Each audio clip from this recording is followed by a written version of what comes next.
Recording is on. So again, the word limit 500 words, no more than that. And there's this tip that I call a grand tip for this particular essay. If you consider similar course or the same course actually, and you want to study it in 3 different universities, it makes it much easier for you to write this essay compared to you having 3 different courses, even if they are within the same university, because the amount of information you will need to write about each course, which is very different from the other, may be so much that 500 words might not be enough for you. But if you choose the same or similar course in 3 different universities, you just build on the first choice to to make your essay more complete, because the course is either the same or similar. So you don't need to describe too many things about the course for the next choices, the second and third choices. So that's one thing I encourage everybody so much to do. So with that kind of breakdown of the question, let's then see the tips you need. One is, and I remember Robert mentioned this in the last session, an essay always has those 3 body parts, if you like. It will have the introduction, it will have a body of it, and then conclusion. The same thing you need to do for each of the 4 essays. You have to have a few lines of introduction, then the whole body where now the main content of your essay should be found, and then a few lines to conclude that essay. So the same thing applies here. Again, we need to be very original. And like I said, you are going to do your own research. If you are like 20 people here who are applying for different courses, different universities, it should not happen that your information in the studying in the UK is the same. No, it has to be different things. So you don't need to look at previous work and then you just copy and paste, or you don't need to ask artificial intelligence to write for you an essay. You have to do your own original research, and then it will be very good. Of course, writing very correct and accurate English grammar will be very helpful for you.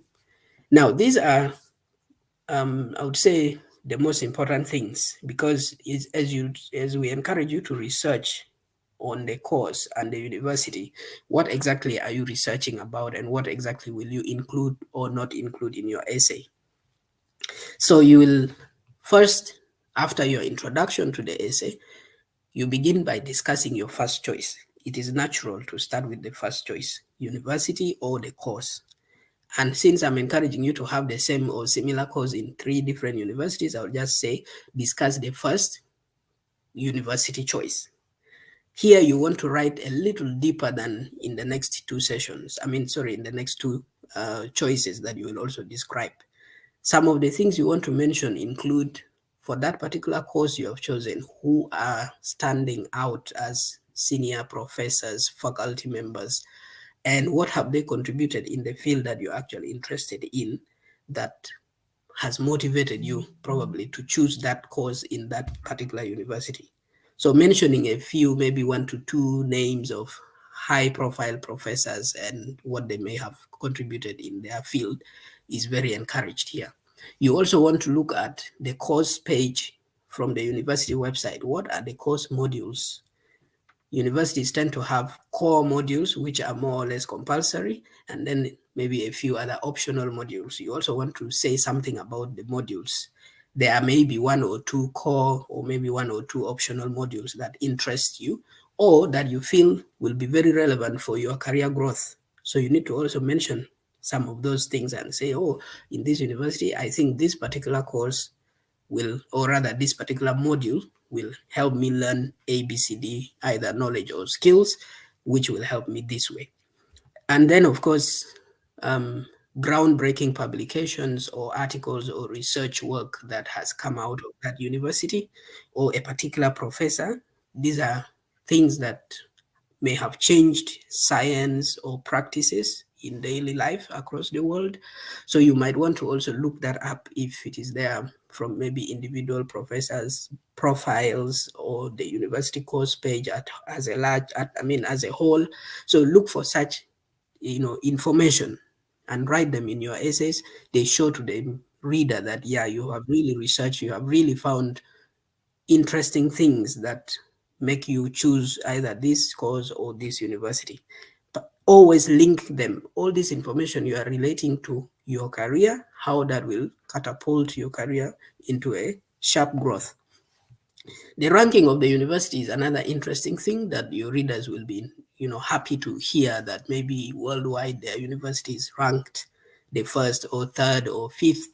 There are, possibly hundreds of thousands of universities in the world anyway. So if theirs in the UK will be ranking top 10 or something, that is something motivating that can make somebody understand that, oh, you have really considered many things because of the university you are joining, the status in the world. The quality, the mode of education, compared to, for example, where you have studied before, you can also get this information sometimes from the course pages of the university websites. You will be able to know how do they deliver the course. Is it something with the practical aspects? Is it theoretical? Is it more of individual work, group work? So these are all the mode of education. You might want to mention something. And of course, when you talk of the UK at large, you're talking about diversity in terms of cultural diversity and many other diverse things. You might want to also mention about the city, especially if the universities you are choosing are all within the same city. You might want to mention something about that city. Even if they are different cities, you might want to say one or two interesting things about the particular city where the university is located. This shows to someone that you have researched, you have done your background, checks, and you know where you're going to study. You are going to benefit outside of the class from this and that things. And then the life in the UK generally, you can find such information sometimes from the Chevening website or maybe even from individual university websites. You need to be able to say something about that. So these are maybe the most important. There could be many other things you want to mention in your studying in the UK because they are asking why those courses and those universities. So this could make a strong case of why the first choice, for example. And then after writing all that, at least in your conclusion or even from your introduction, you should have mentioned a little bit of chevening. At the end of the day, it's chevening to bring you to the UK or take you to the UK. So you have to give them the credit and mention something that also will please your reader. As always, um, between the end of this session today and the time maybe we review essays for those whose essays will be eligible for our review and so on, there will be some time you want to still watch more YouTube videos or our previous sessions actually, and review your essays that you may have written against what people have told you, whether from us or other people who have shared such information previously. And of course, planning properly early enough will prevent you from writing a very poor essay that may not take you to the interview stage. Of course, at this stage, the goal is to reach the interviews, but do not overdo anything. Just stick to the basics, straight to the point, be straightforward, and then you will write hopefully very concrete essays. So those are the general tips I would share. Now, this is an example from somebody who really was selected. And I just want to, first of all, take you through bits of the essay in the slides and then maybe show the whole full written essay. So whatever text is in red font, I just removed certain information, but what the information there is included in the red font in the square brackets. So we'll have to read through for me to explain more. So in the introduction, the person says studying for a master's degree in that in the UK. So they are mentioning the course of interest. So if you want to do development studies or constitutional development or whatever form of engineering, you want to start by saying it. Studying for a master's degree in aeronautics, for example, in the UK through the prestigious Chevening Scholarship Program would be a dream come true for someone who once studied under a tree and wrote on the floor. See, that's a very captivating introduction. You've mentioned your course, you've mentioned Chevening, you've mentioned how that is something somebody anticipated as a dream, but it will become true because of their background. So it continues. I prefer, again, the course name because it, then you put your main reason why that particular course. So it could be something that maybe makes you better at your job, or maybe turns around your career prospects and stuff like that. So you could put such a line. And the person goes on to say that in March 2022, they enrolled for and successfully completed a 12-week online certificate course on. So they're mentioning a specific certificate short course that they have done from a certain university or institution. The point here is that you are trying to show that you already are working towards that career that you want the master's course for. And what you have done is maybe you've done a short course, maybe you've done a postgraduate or something, small bits of your effort already towards a full career in the field that you are interested in. So you mentioning that is not bad. Um, I am also a co-author of, so whatever they have co-authored with the other people, here they are trying to show relevant experience, which is relevant to the career they want to pursue, and which is relevant also to the master's degree they want to pursue. My first professional research paper now under peer review. So this introduction, you can see, could be a little 60 or 70 words or something, but you see that it captures a few things that a reader will be like, wow, this person already has some experience, this person already has some bit of training in the course they are interested in, they are aware that Chevening is prestigious, you know, and they have really come from this humble background that probably giving them the scholarship would turn things around for them. So yes, that's an example of an introduction. It doesn't have to be exactly this way. You can think of how do you want to write your own few lines of an introductory paragraph. Then the person went to discussing now their choices, beginning with the first choice. And you see that there's a lot written here. Let's try to read through and I help explain maybe a little further. So, oops, sorry. The person goes saying at university, at X university. So that's where the first choice of the course or university comes in. So at X university, studying X course, again the course name, under the guidance of renowned researchers, Dr. X and Dr. Y, promises a fulfilling learning experience as they teach. The module name is cited here, which is a core module, for example. So the element of mentioning professors, the faculty comes in, and mentioning modules. And now they delve into each professor or faculty member. Dr. X's research work on, so they mention the field of research for that professor, is remarkable considering the trends in the world of whatever that researcher is about. Could someone please mute? Somebody please mute.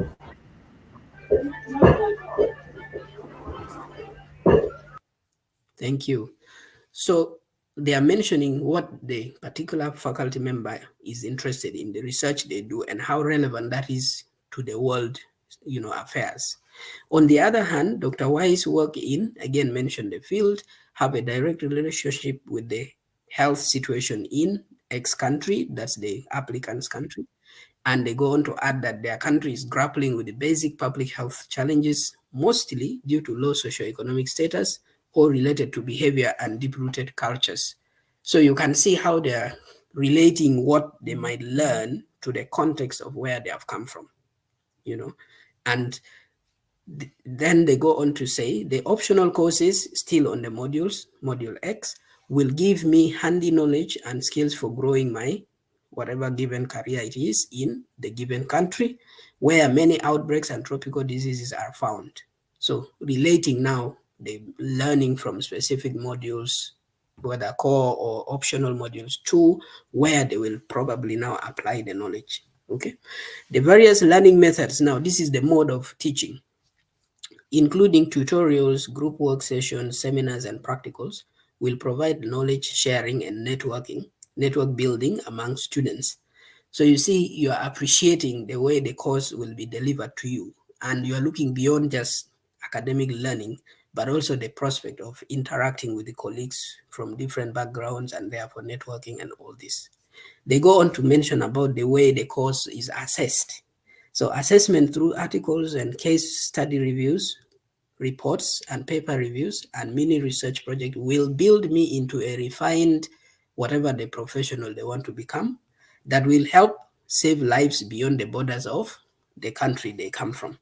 So you see that they have written quite a lot of content here, but it touches a bit of each of the things I mentioned in the previous slide about the tips and what content you need to include in the essay. So the first essay, the first choice, either the first choice course or the university, try to go deeper and mention a few things. When you go to the second and third choices, you are lessening what you write, because especially if it is the same course or similar, you don't want to repeat everything. You just maybe look at what module is different in the other university, or maybe which city is that university and what might be different, because at the end of the day, it's the same course and you are expected to learn either similar or the same skills or knowledge. So that's the first uh, choice. Then the second body paragraph, which is discussing the second choice, different university. So at that university, modules such as this one or that one will sharpen me for a lifelong, again, the career they want to pursue in the given country. So this is now, for example, a different module that may not have been mentioned in the first choice discussion. Apart from the course content and the world-class faculty at the given university, the prospect of becoming a member of that university's postgraduate students association connects me to a lifetime network of professionals. Again, you've moved away a little bit from discussing the course because it's the same thing, modules and all this. You don't need to repeat that. You are now looking at the university itself and the setup and the things students in that university gain, especially when they graduate. So if there's a networking opportunity for a postgraduate who has become an alumnus, then that is particular to that university and you want to bring it in to add, So they mentioned that. And then again, the same university boasts remarkable facilities, events, and opportunities for its students. The employability of that given university alumni is high. So they conclude the second university choice by mentioning about how employable their graduates are. These are information you can easily get from university websites when you go to read about their courses. Others even go on to tell you the kinds of organizations that their graduates work with or in. You might be also interested to mention such things and so on. Then the last body paragraph, which is now the third choice, studying a master of the same course, hopefully, or similar, and the university name, which is now your third choice, presents me with a world-class mentorship by renowned faculty members, so and so, a professor of this kind of expertise. So yes, you're going now to mentioning again professors, but this time maybe a little different field or research field that you feel may also be helpful for your own career growth and the amount of experience they bring from that field. Okay. Yeah, so they are well known for their studies on given things. Maybe now this is where you could also bring in the publications, groundbreaking findings, research work, and in this essay, for example, they didn't discuss much about the cities or the culture or the historical sites and museums and stuff like that. But all this information you should be able to get either from university web pages or Chevening itself or other sources of grey literature. You can look them up and say, okay, from this city, I have A, B, C, D, other extracurricular benefits that I will gain from studying there. So this is how the three courses were discussed, but at least they mentioned most of the things I had suggested for you to include. And now the person concludes, finally, graduating from any of these universities will guarantee my ability to contribute to improving and safeguarding the health of the communities. So any of the three, basically, you are not trying to say you are ranking 1, 2, 3 because one is bad. It's just that Chevening wants you to rank them, and you also want to defend your ranking, but you will be sure any UK university, honestly, will really give you that kind of maybe profile or prestige in one way or the other. Additionally, involvement in the many Chevening and university co-curricular activities will help me learn about different cultures, expand my networks, and enable me to build a pool of expertise that will contribute to improving the given area you want to study or career you want to pursue in your country. So you see again, this conclusive paragraph brought back chevening, brought back networking elements, brought back your country, the contribution you want to make in your country, and all that. So this made a very complete studying in the UK essay. I know that the content, the text in red, as I said, I removed, but this is what the full essay looked like, and we've read through. I'm not going to be reading through again. So the introduction paragraph here, university, and the first choice discussed here at length.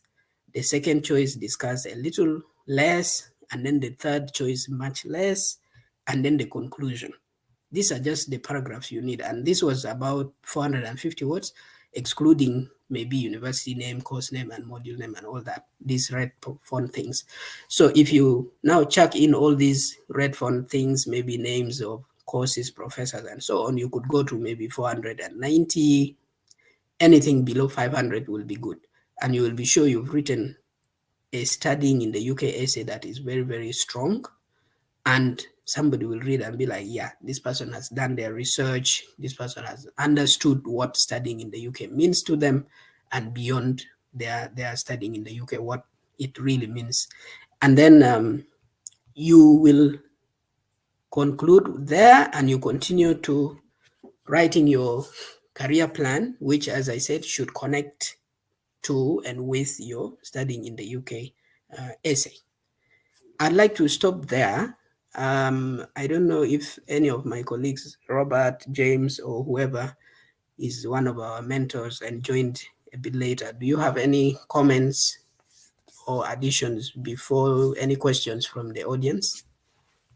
I'll leave it there. Bida, I don't know if you are there to take over. Yes, great. Thank you so much. I see there was a hand, but looks like it's been lowered. Robert, Okay. would you like to? Yes, Robert, you're welcome. Thank you. All right. Thank you. Good morning, good afternoon, good evening. Can you all hear me? I can hear you. Yes. All right. Thank you, Leju, for this wonderful presentation. This framework is comprehensive, and I think it really gives a good guidance to people who are looking to writing a very good essay in studying in the UK.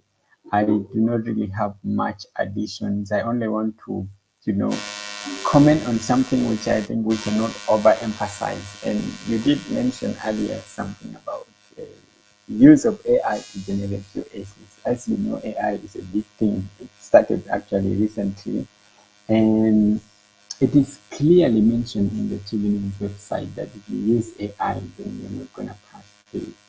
They will detect it and then they will delete it. So please make sure you're writing original, and Chevening has all the ability to detect such essays, and you definitely not succeed. So make sure you take your time to do your research and be original if you really want to increase your chances of making it. And I also like to appreciate people who are really consistent in this group, to attend this sort of mentorship, because that kind of commitment is what pays off in the end. And we did mention earlier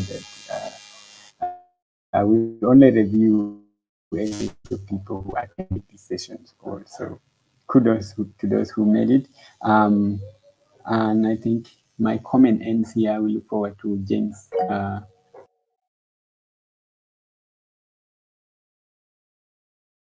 Okay, great. Thank you so much, Robert, for the comments. Yes, it's very, very important that we avoid the use of AI to a greater extent, and we should try to generate original content.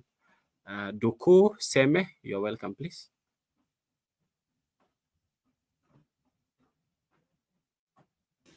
Duku Seme, Yes, you can unmute a very yourself. good evening to you, Lezu, and your team. I first wanted to appreciate the wonderful presentation and the insight that you've just presented. Mine, I have a question, and it is on the same issue of the AI. My question goes like this.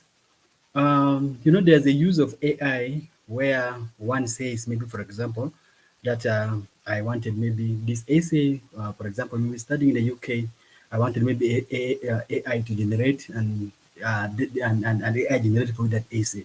And there is a scenario whereby maybe, for example, I write my essay using practical examples and experiences of my own, and maybe, for example, I take it to AI to maybe refine it, the grammar and yeah, maybe grammar in particular. So I wanted to know, would that be considered as a AI essay or or no?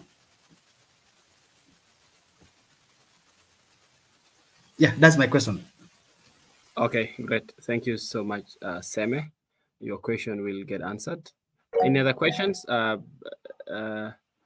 there was Duku again. Your hand is up, or that's a mistake. Okay.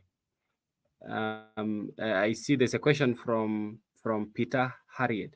Peter is asking that I would like to ask about the tuition limit as we make our choices, whether one can apply to a university whose tuition is slightly higher than 22,000 sterling pounds.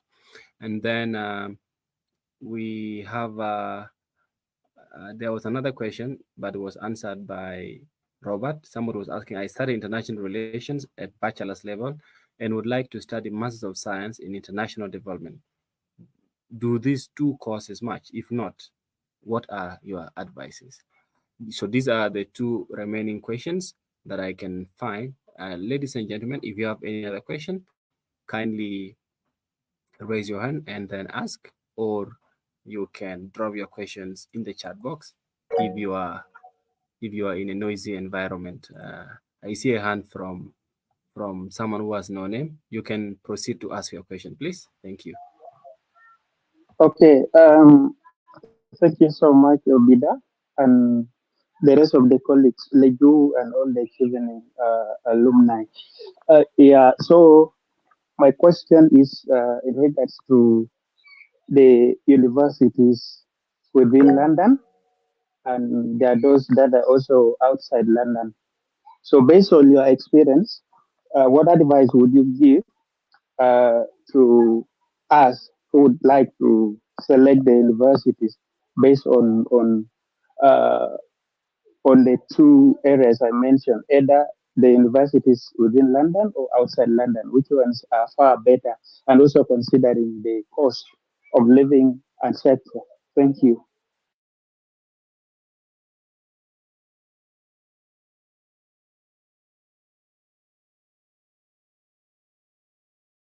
Great. I hope Leju you picked that question. Leju and Robert, I hope you picked that question. Junior, kindly proceed with your question. Sorry, Thank you. sorry, I didn't get the last question. Sorry, I didn't get the last question. Could you repeat it, Nelson, Vida? Nelson, kindly ask the question again. Nelson. All right, thank you. So I'm asking about the universities in London and universities outside London.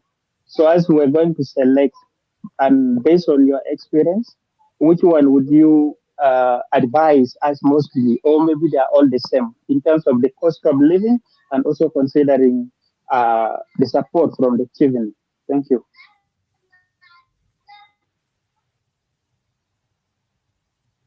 I've heard I that. hope it's clear Yeah, now. I hope yeah. it's clear now. Okay, great. Junior, you can proceed, please. Junior, and then we come to Ronald. Junior, please Yes. proceed. Yes. Hello. My question is relating to the the course choice. So let's say I am a medical professional, and my experiences are related to clinical medicine and perhaps public health. And then, for example, I want to study a master's degree that is fully focused on health data analytics, but I do not have enough experiences relating to that.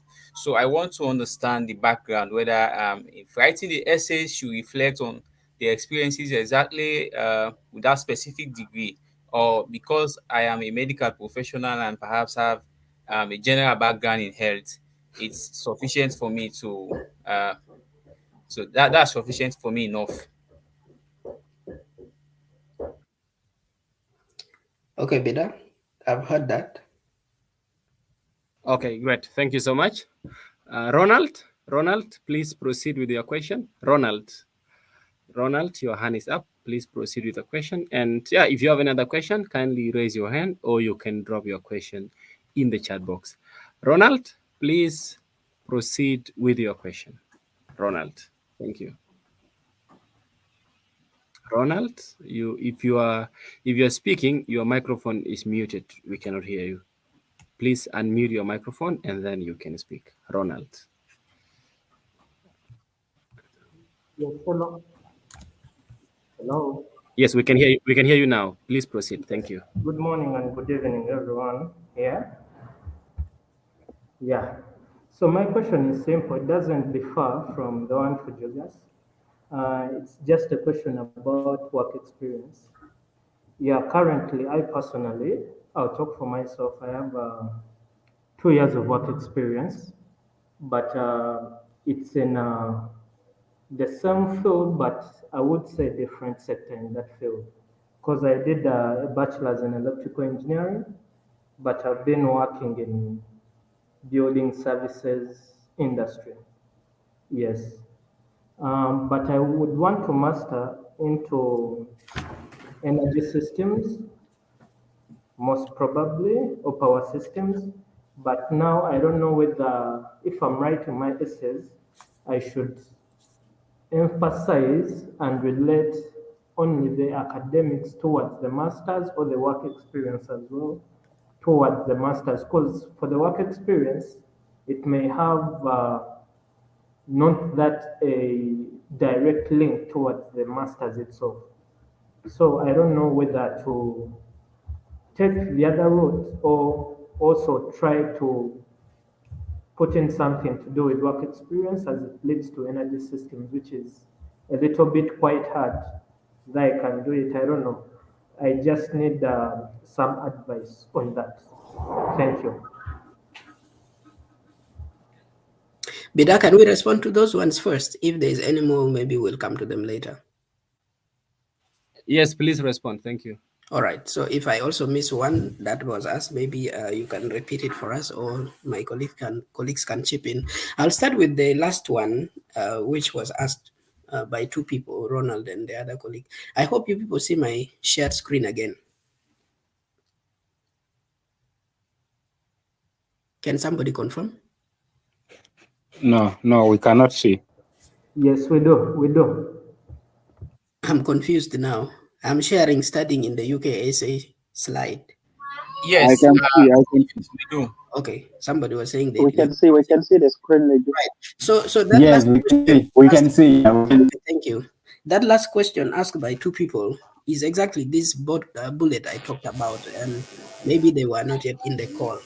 The question says you need to explain how your choice of the course or the university relates to your previous academic or professional experience. So this is the point there. I mean, it's one of the two. You don't have to do both, as I said earlier, unless what you studied is exactly what you're practicing as a professional, then you could do both. But if you are saying what you are doing now is a bit or completely different from what exactly you studied, then you are now going with the professional experience. How does the course now relate to that? And so you are discussing. The point is, why have you chosen that course? Most likely because the fact that you've worked as a different professional than what you actually studied, you've now maybe begun to love it more, or you now think you can change things better with that profession than what you actually studied, or you can influence things or improve your community or your country or whatever better. So you have to now use that to back your choice of the course. At the end of the day, Chevening will see your degree, bachelor's degree, for example, being different from what you're actually applying to study in the UK as a master's degree. But because you have backed it very well with your professional experience, there should be no concern or no any alarm regarding that. So I think I will leave it at that. I mean, it's up to you now to think through why have you made that choice of a course that is not relating to what you actually studied at the undergraduate, for example. So that answers also what my colleague Robert had answered in the chat box, that you studying one thing, even if they may sound similar in the name with a master's degree, may not necessarily be just the name. You have to do the course module reading from the website of the course page. You need to read what are the modules, how are they related to what you studied? Are they completely different? If they're completely different, then now you're arguing it out based on your professional experience. You cannot just tell by names of courses and say maybe they are the same or this and that. You have to understand the content of the master's degree you want to study versus your undergraduate degree versus your professional experience. I would leave it at that. The question on tuition levels, 22,000 pounds sterling as a cap. I think the only thing I came through, and you people have the freedom to go to website, the Chevening website, and read more, is the Masters in Business Administration that I think Chevening intends to have a cap for it. I'm not sure about the figure, but also it's because that master's degree is often very expensive in most institutions. You can look it up at the University of Oxford, for example. The Said Business School can really tell you even £60,000 per year. So it's very expensive, and that's why it has a cap. Where I have completed my own studies, my master's at London School of Hygiene and Tropical Medicine, my course, the award letter, the unconditional offer they gave me, the tuition was 28,000 and something. But what happens is Chevening enters into partnership with all these universities that are listed on their website. So the university contributes a certain amount, maybe a quarter or something, depending on their negotiations with the Chevening, and then Chevening covers the rest. So you can imagine if it was like 22,000, nothing more or less, maybe I wouldn't have been able to study the course I studied. So I don't think it is something you need to worry about it for now, but you can always find more information from the website, Chevening, whether that particular course is eligible or it has any limits. Universities, whether London universities are better or something, I think I mentioned this before I concluded. Almost every UK university, you should be sure, all due respect to our countries we come from, but you can be sure almost all UK universities will be, to some great extent, better than some of the universities we have studied in. Cost of living is not your worry because Chevening gives you a stipend, and that's why they say it's a fully funded scholarship. They give you a stipend that they have prorated to the cost of living. I cannot tell you that you go to that one because there is maybe less spending in the terms of cost of living or higher or this and that. Your reasons for choosing a course should not really be basing on the cost of living as such, because it's a fully funded scholarship anyway. And that's why I think I didn't mention that in the tips for writing your essay. Have I missed anything? Maybe my colleagues can add, Bida. Otherwise, we are about to start eating into James's time. Thank you. Let me leave it. It's okay. We will negotiate. We will negotiate. Okay. Yeah, great. Robert, would you like to add something? Robert and James, would you like to add something? Maybe just emphasis on some important points. In additions, you think, from your side? Okay. Looks like your responses were good.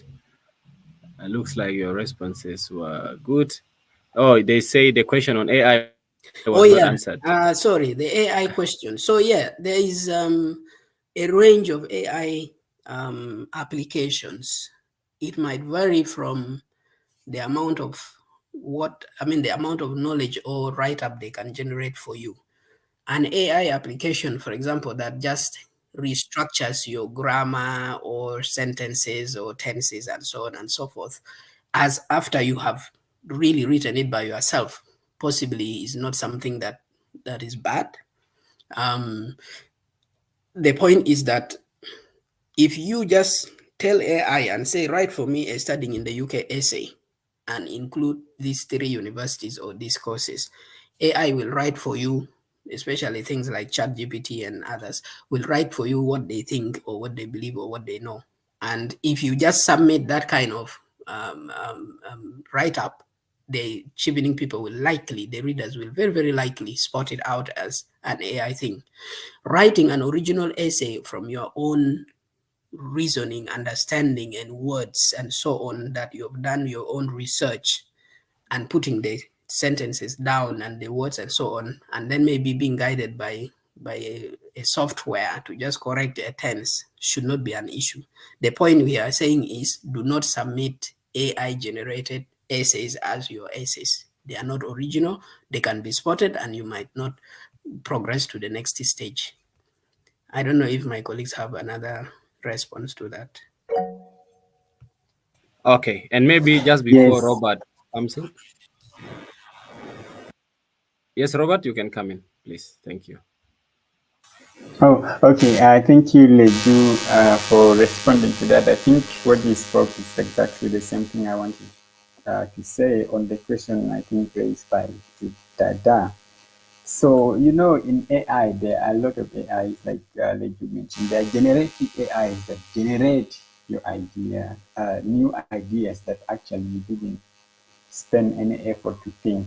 But there are also other AIs like Grammarly that literally focus on improving your grammar versus enhancing your work. So, for example, let's say you generated you've written your essay and then you put it on ChatGPT.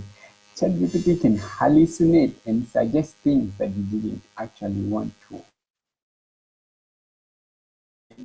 You want to take it. So, what I'm saying is that it will be advisable when you write your essay, and rather during our reviews, actually, we will give you feedback as well.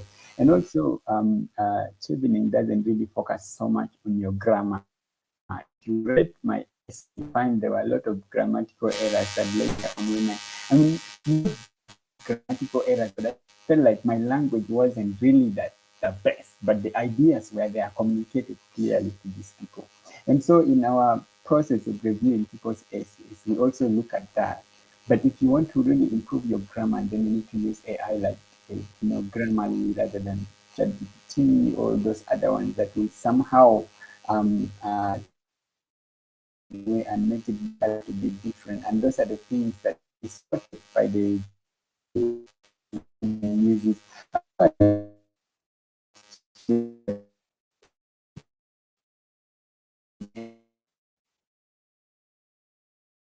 Give you an device here, but it cannot be 100% um, what the AI and that website. So it might advise speak want it to do. Everyone read the policy, and then from there you act accordingly. But for me, I think I discourage use of AI. First, do your own work by yourself. That will be the safest way on this AI debate. Yeah.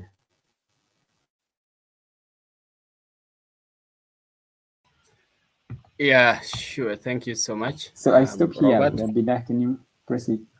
Okay. Yes. Thank you so much for the emphasis, Robert. That is great. And then yes, another thing I would also add is yeah, you can also check your essay against against AI detection as well as plagiarism before you actually submit. There are some online tools like Quillboard, even Grammarly itself. It has also a plagiarism checker with which you can check so that you stay out of trouble actually, so that you know that by the time you submit your essay, it's actually safe from some of those stuff. But like Robert said, you really need to just avoid the use of AI completely. Most of those people, they are very considerate. They actually like originality. So it's just good to just do everything yourself. Thank you. Yes, Leju, you are welcome. Yeah, just to maybe add to what you just said, I may not encourage anybody to first run their essays through a plagiarism check, because I think when you run any document through that kind of application or software, it might be reflected later in the future that that document was, seen by that software. So should Chevening now start to run your own essay, and then the software picks it up from the internet and be like, this is plagiarized. So anyway, that's one thing that might also become an underside of that suggestion. Especially now, universities don't encourage people to do their assessments or write-ups and check for plagiarism, because they tend to also now flag out that write-up as a plagiarized thing because already it was quote unquote seen on the internet. So it might be safer to just write as Robert said originally, with the help of reviewers, whether us or other people you want to review your essays, their recommendations, and just submit your essays. I think that would be the safest way out. Thank you.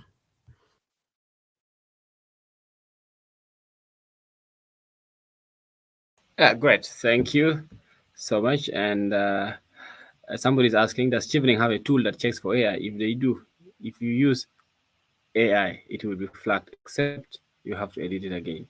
And I think that's just a comment. I don't think it's a question.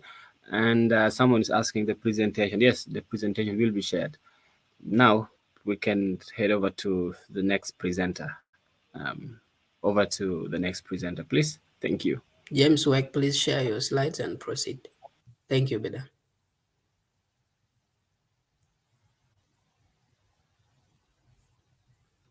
You're welcome.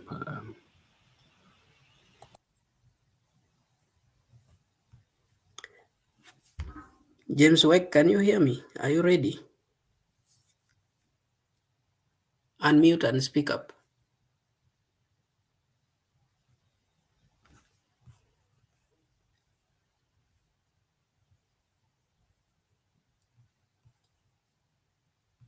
Who? Yeah, I see he's in the meeting, but No, I don't I'm see not him now. sure. He was. Okay, Yeah, there he goes. All right. he's there. He's there. Okay. He's there. Let him unmute and then speak.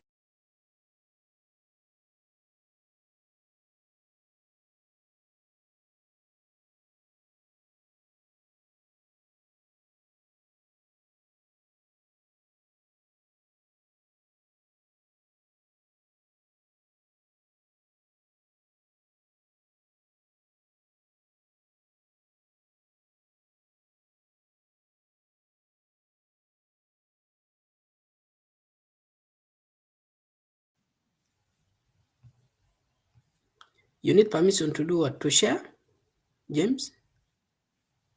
To unmute. But he just shared his screen. Okay, To let me just unmute him. Okay. Let me unmute him. But he should be able to do that.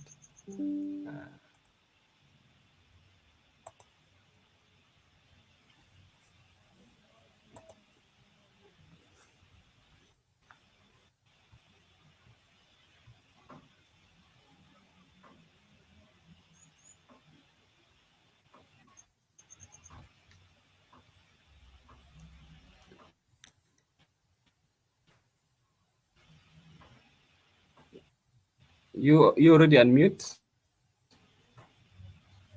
Now nobody needs permission to unmute. Anyone can unmute and just speak.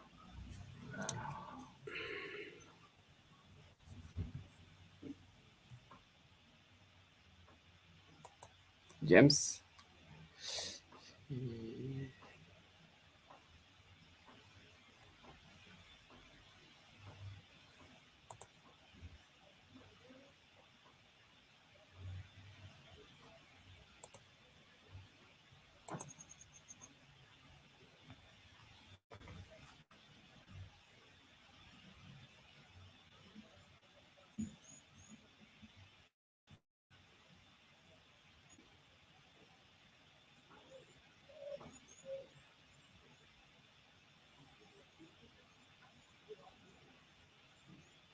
Is he still facing challenges? Yeah, I've just It called should him be and shorted by now. let's see if he can now succeed to sort it out. He's trying again.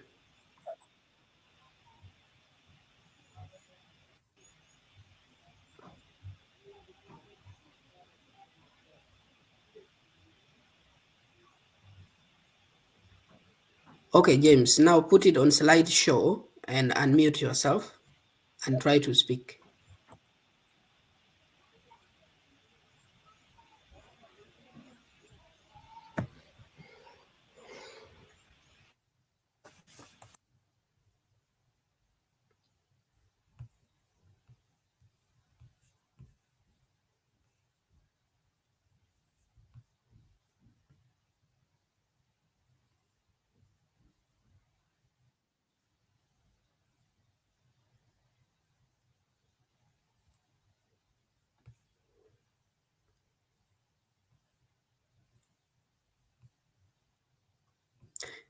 James, if you can hear me, maybe you send me the slides and then anyway, but you can't unmute, so it won't help. But I don't know. Bida, what do you think is the issue? Now Robert is saying he also can't unmute.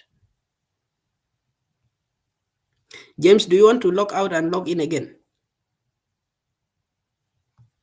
Maybe you should try that.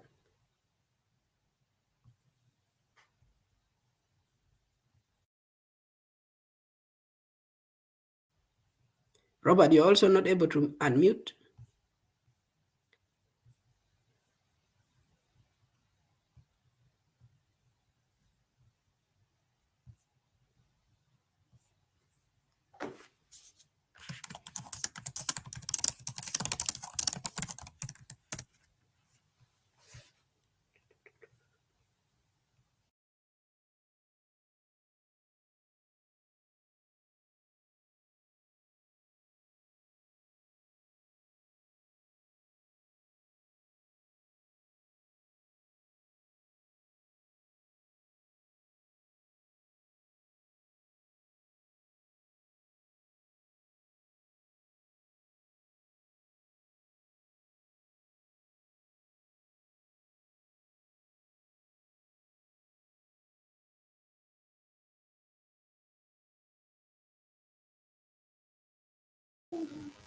Hello, can you hear me, guys?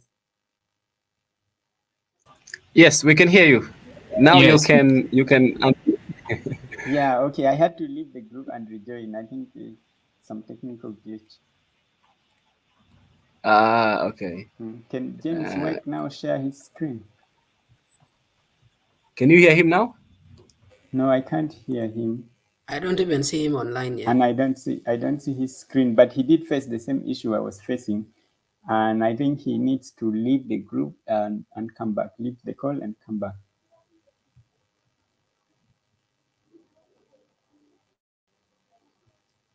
Okay, let me try to call him on WhatsApp.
So what is the solution now? What is the solution? What are we going to do? Probably we can. Okay, sorry guys, I'm trying to speak with James. I'm instructing him on how to join in. Just be patient a little bit. He'll be there shortly. Okay, great. Yeah. In Yes. the meantime, also, if you have, in the meantime, you can throw your questions ahead on the next session. Probably if you need clarity on one or two things, and also just maybe make a few comments as we sort out the issue of the connection. And so sorry for the glitch. The glitches happen, like what happened at the start, where we had to change the link because of similar glitches. This is tech. It's crazy.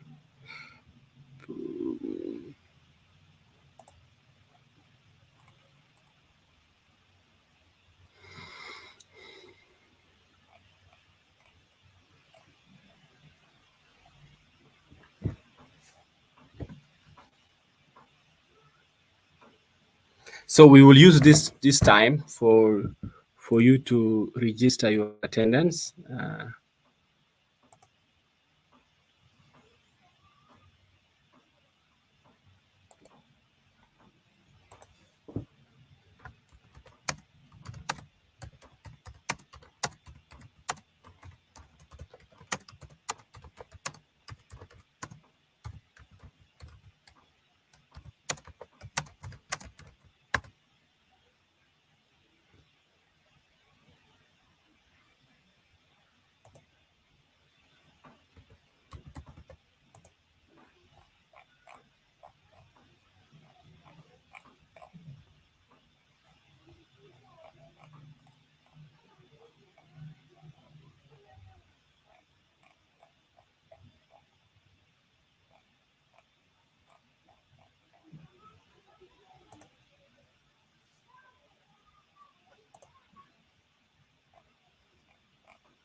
Yeah, so maybe Leju, you can use this time to speak about the attendance and also the steps on the selection for the essay review process and things of that sort. Yeah, you can use this time for that. Sure.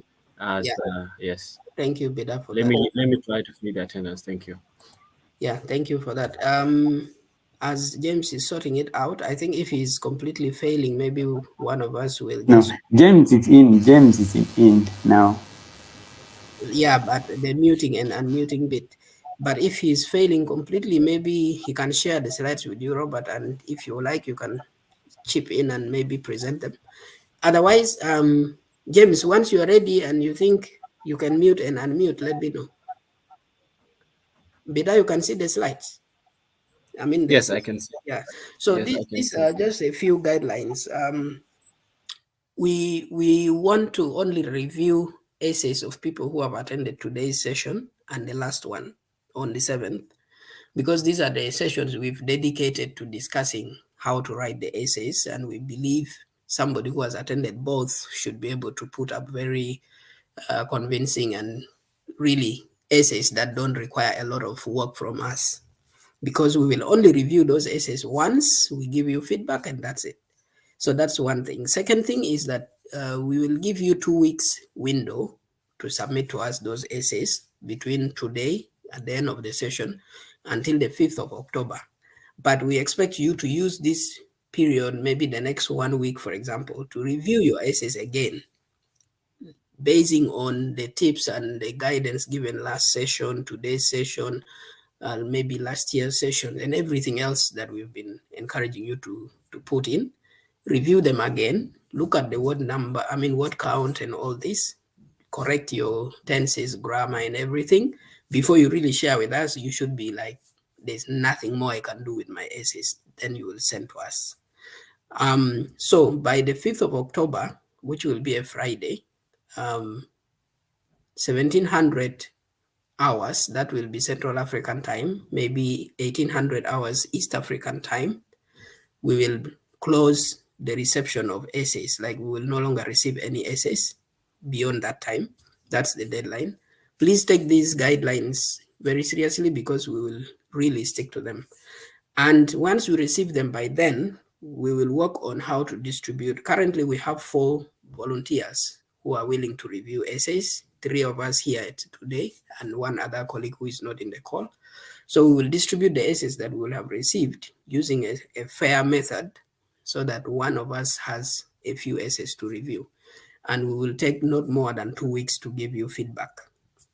We will share the email in the chat box where you send the essays to. And that same email will also be copied when the person who has reviewed your essays will be replying you or sending back the feedback, sending you the feedback.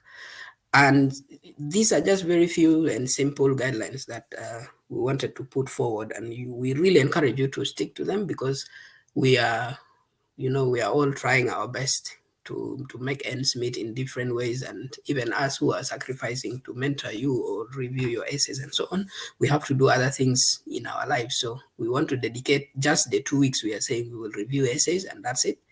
Whoever will fall outside the guidelines, we will be sorry, but it may be not possible to help any of such situations. So let me leave it at that. And Recording is on. A lot of information. So I would love to ask, like, if at all, let's say maybe I go back and rewatch the previous sessions, can I still be considered as part of the people to receive the mentorship, assuming that I've completed my essay within that time frame and submitted it? Thank you.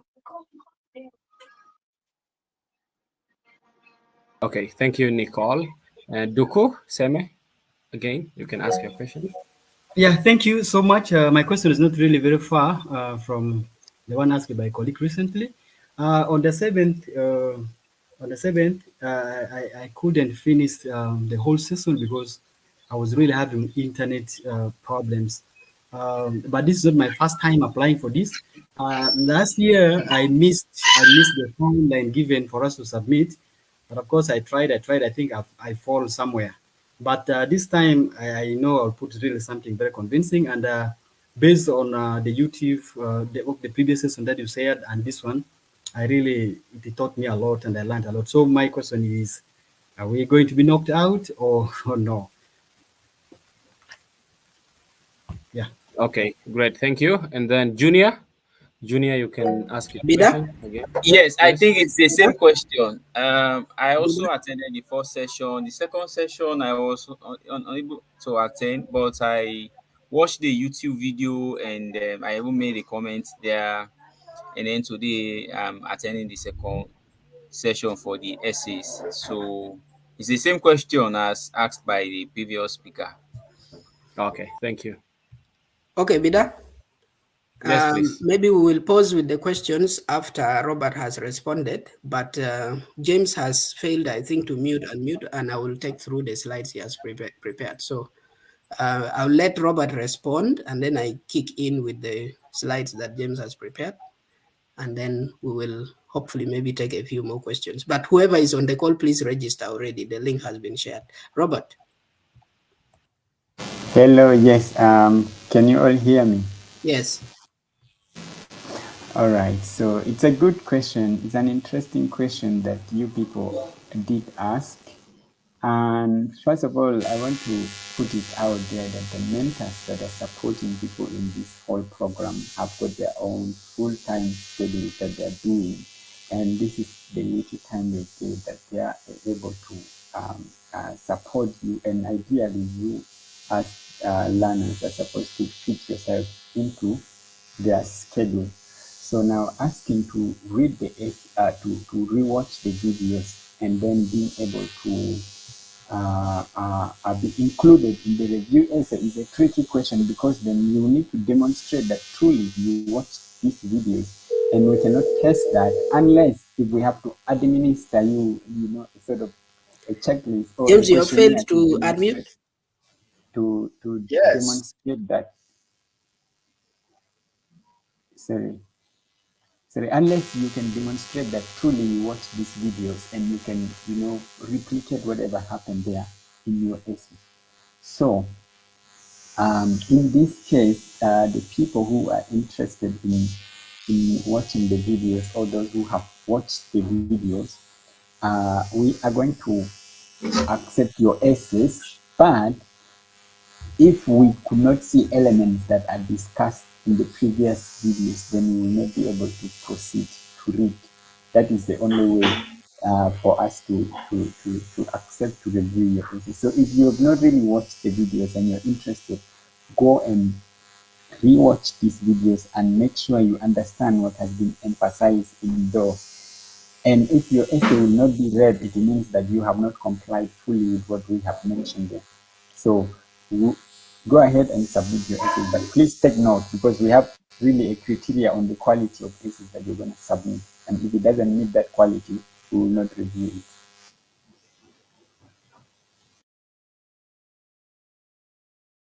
This would be my response to that. Otherwise, we are rejecting essays completely. But I understand that there are new members in the group who join and they might have missed the previous sessions. Okay, great. Thank you. Nicole, Junior, and Seme, the answer is yes. You can submit your essays for review. Thank you. But please, we've shared the attendance register for this session in the chat box. Kindly register your attendance as we move to the next session. Thank you so much. Over to Leju, Dr. Leju.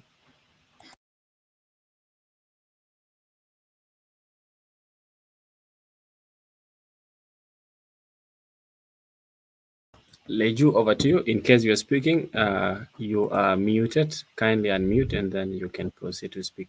Thank you.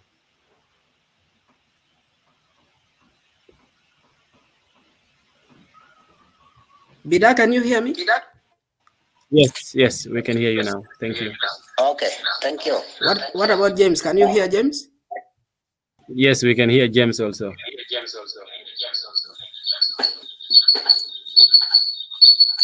Okay, thank you, colleague. We have a technical problem that we are trying to connect through WhatsApp so that I be able to do my presentation on career plan.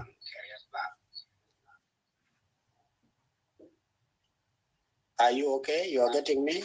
Yeah, okay, yeah, James, you're very clear. Actually, I think it's a good way, so you can continue to present from there.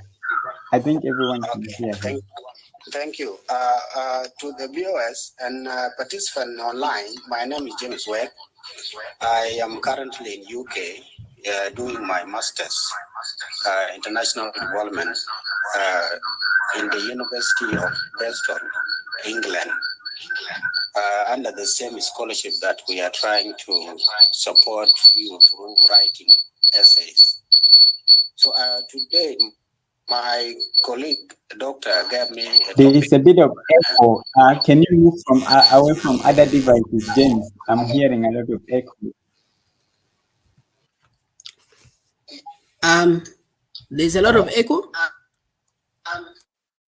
Yes, ringing in our heads.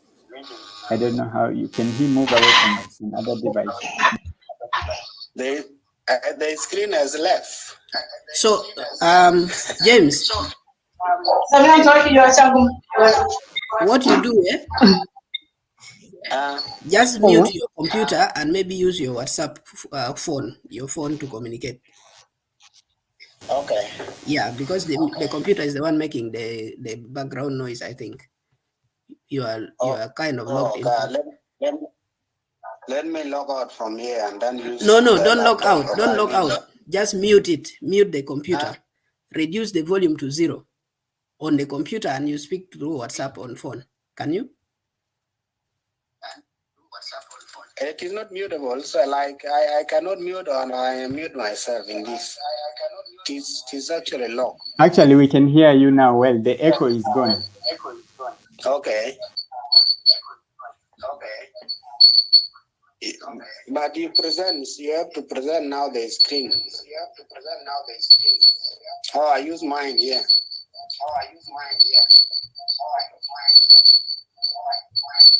Leju, can you share your screen There, again? the echo.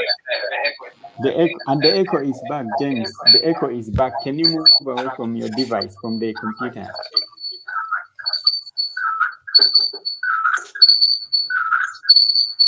If there is no possible way, Doctor or Robert can present, no problem. Okay.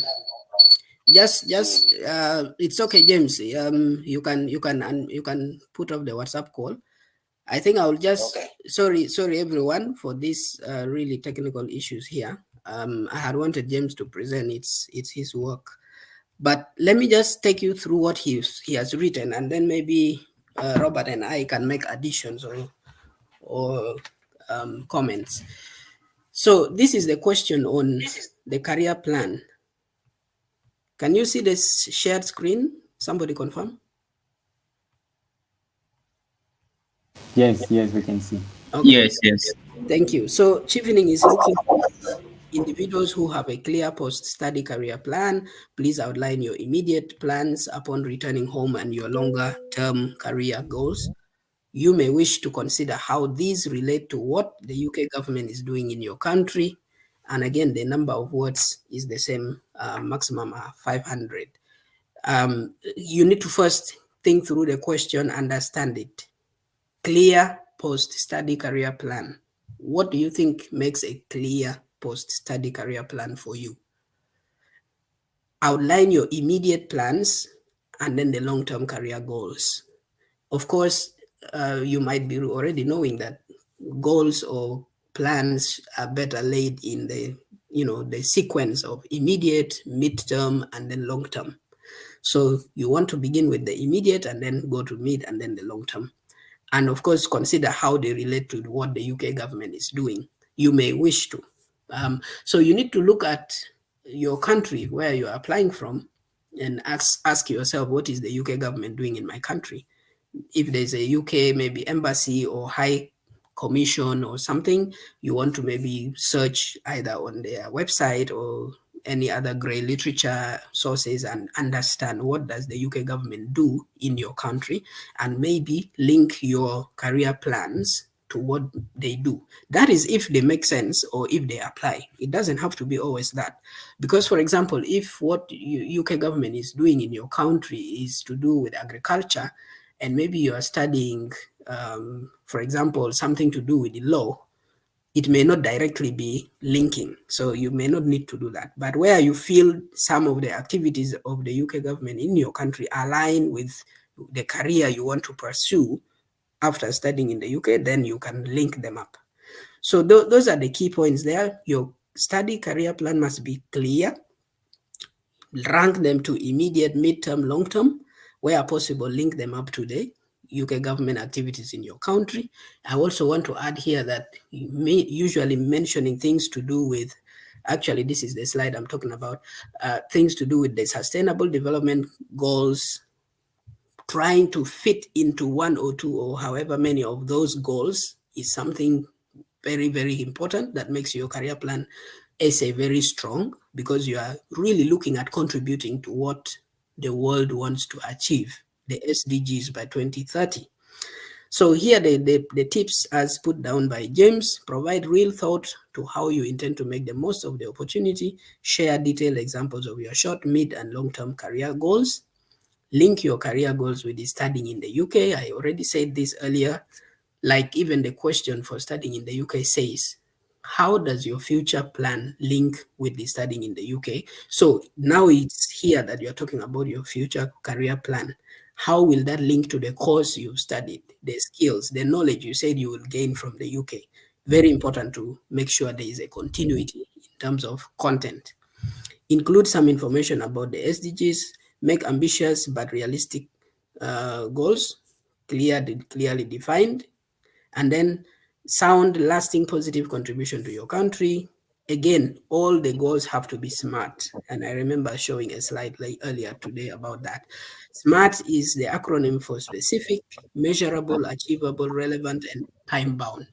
Whatever you're writing down as your immediate or midterm or long-term goals, ask yourself, is this specific? If I go later and I say maybe,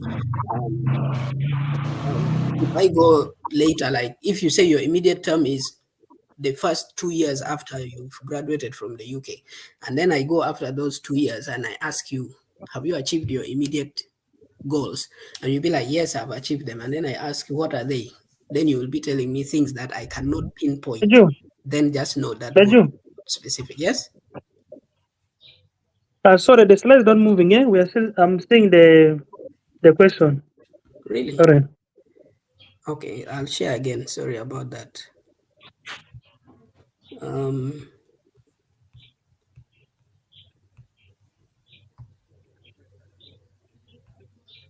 Do you see the general tips about career plan? Yeah, it's Yes, okay we now. see. Do you see the first slide I projected? Yes, we saw it. Okay, so it moves now, right? Thank you. Yeah, so I was saying that you want your goals, the immediate, the midterm, the long term, to be smart, to be specific. Do not beat around the bush and say maybe in the immediate I come and I don't know do what in your country or wherever you're going. Let it be something specific that at the end of the time you're giving that goal, if somebody wants to evaluate, even you yourself, if you want to evaluate it, you can be like, yes, I have achieved this. That's how you reason out the specificity. It's very difficult for me to tell you what kind of a goal would be specific, but you will see what James has put down. Measurability is quantity, is percentages, it's proportions, it's whole numbers. What you want to do as a goal, is it countable? If it is countable, how many counts do you want to achieve by what time? Is it a percent, maybe moving from one level, one percentage to another, increasing by how much? Measurability has to always be there in the goal. Or is it, for example, quantity in terms of money, amount of money, say. So you are moving from this much, thousands to this much millions at a given time. So measurability has to think, you have to think around those aspects. Achievability is similar to being realistic. If you are saying in the immediate term, for example, you want to go and become the president of Zimbabwe in the next 2 years, and you are this person who so far has only maybe been a primary school teacher, you are asking yourself, is this achievable in 2 years? To become a president of a country, you have to have a certain, growth in career, political career, or whatever achievements and so on, including popularity if you are to be elected, and people know that you are competent. So achievability is, you are asking yourself, is this thing something really, this within the time I'm giving it, I can achieve it? Or somebody can come and evaluate and say, yes, this is achievable. Relevancy is to your bigger picture, the career. So relevancy here means you are building your immediate goals as the foundation on which the midterm goals will germinate and on which the long-term goals will now stand. So relevancy to your career, the whole thing at the end of it all is your lifelong career. If your lifelong career is academia, for example, you want to be a professor, we know that to become a professor, you have to take certain steps of growth. And you cannot say after MSc or whatever masters you've done, you want to become a professor in the next 3 years, because you might have needed a PhD, or you might have needed a few publications or years of administration and stuff like that. So you are looking at, does becoming a lecturer now lead me to becoming a professor in the future, so that your immediate term, which is become a lecturer, is relevant to becoming a professor. So you look at these goals building on each other and the relevance to what you studied in the UK. Therefore, it makes a continuous kind of clear future plan, as the question put it. And now time boundness, of course, is how many years do you apportion for your immediate goals, for your midterm goals, for your long-term goals. This is how you should really think through your goals. Usually and normally immediate goals are given 0 to 2 years. Other people can give 0 to 3 years, depending on what kind of work or goal you want to achieve. If it is really something that takes a few years to achieve, then you don't need to put too many years to that. And midterm would really begin from 2 or 3 to 5, 6, or whichever period you give yourself. Normally, long-term plans go beyond that to maybe 10 years, 15 years. It depends on what exactly you want to achieve and how difficult or easy it is to reach there. There is no clear-cut time, relations for immediate, midterm, and long-term plans. You just have to think through your plan, career growth, and say for achieving this much of my career, it will take me this much time. And then you apportion it. And you should be able to evaluate yourself. Anybody else should be able to evaluate yourself. Then, so short-term objectives. These are the immediate steps you plan to take after completing your Chevening scholarship. James has put here 1 to 2 years. As I said, it is up to you how many years you think is your immediate term or short-term plan. The fact is it specific? Can I measure it at the end of that time? Can you actually achieve it? Is it attainable? Is it relevant? Or is it actually realistic? And then time bound. Okay. Then the intermediate milestones of 2 to 5, like I've actually said, there is no black or white in terms of the years. It's up to you to apportion how many years you want to give to each. For example, here, according to James, some example put for the immediate term. Upon returning to my country, and before I even read through that, there's this signposting language. You know, when you're writing these essays, you want to minimize wording, so you're not going to be putting headings that immediate goal and it's a heading, midterm goals and all that. No, but you can use signposting language to show somebody that here in this paragraph you are discussing these goals, either the immediate or mid or long term. So this is good signposting language. Upon returning to my country, my immediate plan is to continue working with NCA or whichever organization that you are currently working with, or company or whatever. If you know that you will most likely, or you are likely to actually get your job back, maybe even at a bigger position at the same place, that is often a low-hanging fruit, often a very good immediate plan that you can include and say, this is what you want to do immediately. And it's very achievable because you already have been working there. Somebody should believe that you can realistically achieve that. Okay, so is to continue working with this 1 to 2 years, hoping to be promoted to senior position in the 3rd year to influence decisions that improve lives of vulnerable people. Here, measurability of this immediate term, for example, here would be like, by the end of the 3rd year, has this person been promoted to the senior position they're talking about? Then I will say, okay, it has happened, tick, it is measurable. Because we already said it is specific, they are working where they already worked, that one is clear. It is measurable if they have already been promoted by the end of the 3rd year, okay? It is achievable, they were already working there, relevant to their career. I don't know the future career plan. We shall see what the big picture is, and the time boundness is there. So this first immediate goal to me qualifies as a SMART goal. The point now is you need to build the midterm goals on this first goal. So my midterm is to use my savings of $3,000 capital from salaries in 2028 to start or expand business, which could be source of my income, employ 5 youth and improve livelihoods and economic independence of young people to fulfill their roles in society and further education. So this is by 2028.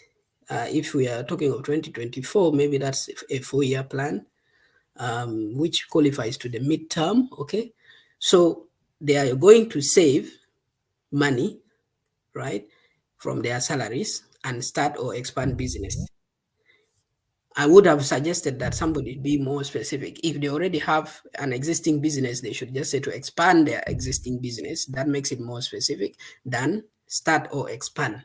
If they have not yet started, let them just say to start a business. Then I will be like, okay, this is more specific here. That I think is a comment. Source of their income, and then employ 5 youth is measurability. Okay.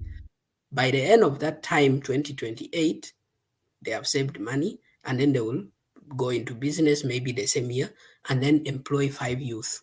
This is measurability. So when I come 2028, maybe December, I'll be like, sir, have you employed 5 youth? You mentioned about it. Yes, tick. Oh, I have employed 4. That is 80% of the number you wanted to employ.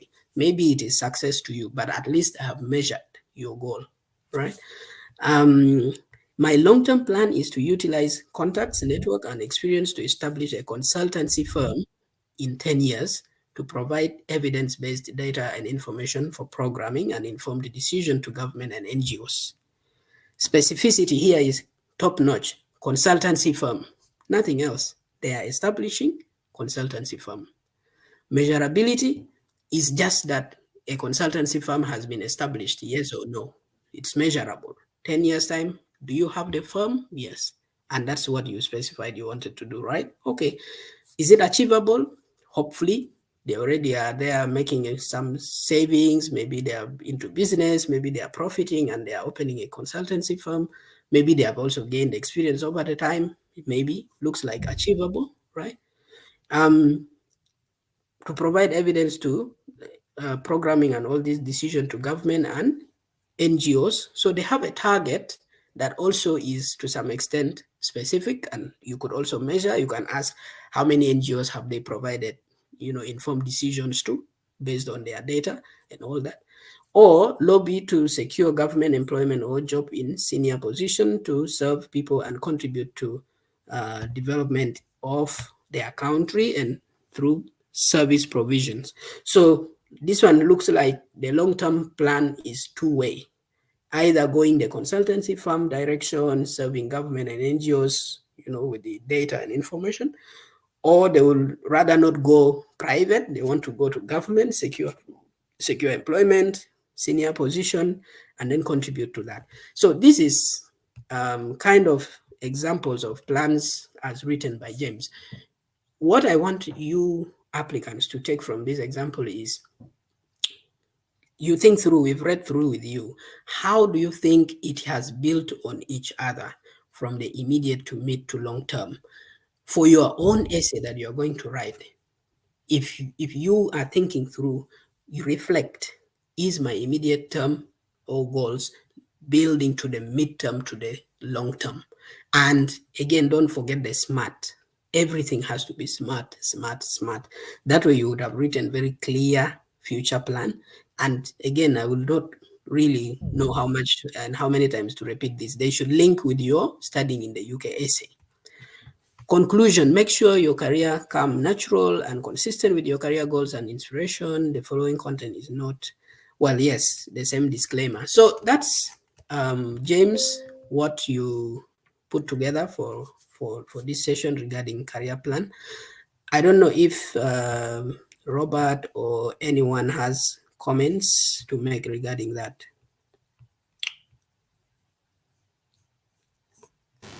Thank you, Leju. I've been on and off. Can you hear me? Yes, I can hear you. Go ahead. Yeah, okay. I thank you for taking us through that presentation of James Wade. I've been on and off. I think my internet has been a bit disturbing. But yeah, I think here really the core requirements of these essays have been highlighted, and that is the smart approach that you have to have your goals in smart approach versus the star approach we mentioned in the previous session. And just take your time to really craft your essay well. Again, the principles of not using AI and all that apply here, and make sure that your essay is interconnected. Holistically, they should relate. If your leadership and networking essay is talking about something, it should still tie up with this last part of the essay, that is the career plan. It should align all of them together. I do not have any additional comment. Rather, we would wait for questions if people do have questions relating to this, and then we'll see how to answer them. That's right. Thank you, Robert, for the additions. I have sent the email to which you will send your essays after revising them. I still encourage you very strongly to revise them based on all guidance that we've given you in the sessions this year, last year, and so on, and then share them by the deadline as communicated. The email is already in the chat box. Anybody has a question or comment to make regarding the career plan essays? I see the number has dropped. People have left. We've been here so long, unfortunately. Any questions or comments?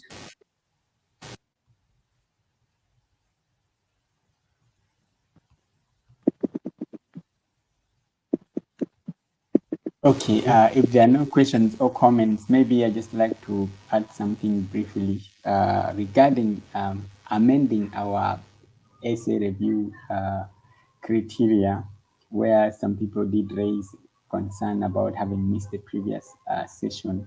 Yeah. I think I wrote to you, Leju, that the the thing is that we need people who are motivated and they are willing to give the effort into Yeah. working this thing, not people who want to get information easily. And if you miss the previous sessions because you wanted but you joined late, we will consider reviewing your essays. But if you Yeah. attended the previous session but could not attend this one, then that one we might really not review your essay. And that's why the attendance of today is very important. We are going to use it to verify against people who attended the previous sessions or not, so that we can select the people who missed the previous sessions because they didn't understand.